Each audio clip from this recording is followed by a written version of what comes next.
In a YouTube video, Alan Gustav, a cheese farmer in Goshen, New York, described his process for aging cheese, a process that adds to a cheese's flavor and texture.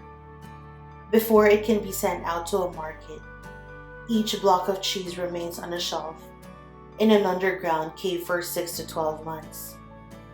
In this humid environment, the cheese is carefully tended.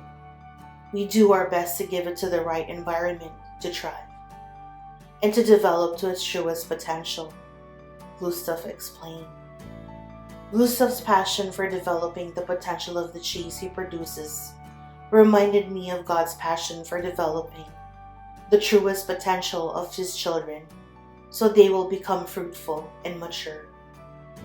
In Ephesians 4, the Apostle Paul describes the people involved in this process: apostles, prophets, evangelists, pastors, and teachers, in verse 11. People with these gifts help to stimulate the growth of each believer, as well as to encourage acts of service, the works mentioned in verse 12.